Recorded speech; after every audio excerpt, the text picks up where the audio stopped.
Hey guys, so in this short presentation we'll have a think about changes to rural areas.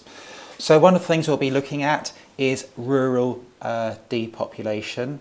That's where people move from the rural areas to the urban areas. You know, there's lots of reasons why you would do this. So here, if you have a look, you can see that there are job losses in rural areas. There's not so much employment, so that would be a push factor pushing people away from the rural areas.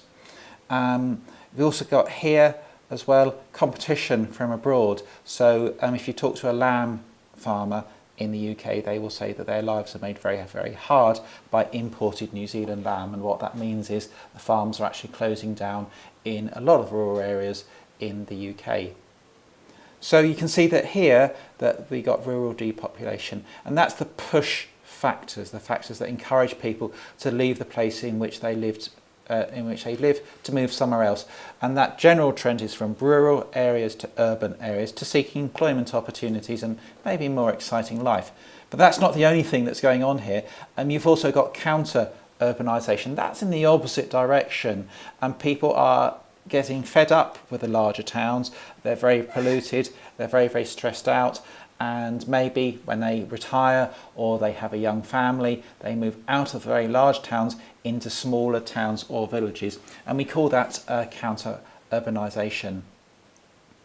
Now, when you do have lots of people leaving an area, leaving a rural area, you do have a decline in services. So here it's a vicious cycle. You start getting people moving away, some of your services close, that will encourage more people to move away, and then you just go into this spiral of decline. So there are some rural areas that are very, very deprived.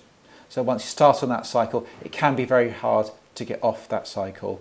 So people move away, some of the services close down, people get fed up with it, people that remain get fed up with it, they move away, more services close down, less employment opportunities, so there's going to be less money available in the local economy, less money to spend in the shops, so the shops have another reason to close down.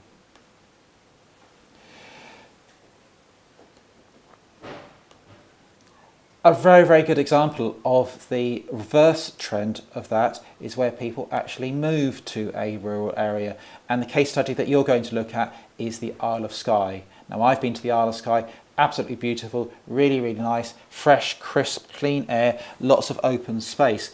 And the thing that really changed it for the Isle of Skye was the bridge. Once they built the bridge there, it was very, very easy to travel from the mainland to the island, and that really encouraged a lot of people to move to the Isle of Skye because they wanted that quality of life, the open spaces. So because of that, and it's a great place, the Isle of Skye, I've been there, I'd actually recommend that you do go there. Absolutely beautiful. You've got this bridge over there, so people are actually saying, now there's the bridge, it's actually worth me living there. We can see a similar sort of thing that has happened with Discovery Bay. Discovery Bay used to be the area used to be very, very depopulated, not many people there. Then they put in the Discovery Bay ferry, gets you there really, really quickly, and people are saying, actually Discovery Bay is a really, really nice place to live, much more open space, cheaper property prices out there, my little kiddies can run around, and hey, we can have golf carts rather than cars, so no traffic. So similar sort of thing that is going on there. So two things for you to have to think about here. It's the concept of rural depopulation, those push and pull factors attracting people into urban areas, but also the opposite effect, counter urbanisation, where people get fed up living in the large cities and choose to move to smaller towns and villages, and for a more open space and a better quality of life, I suppose.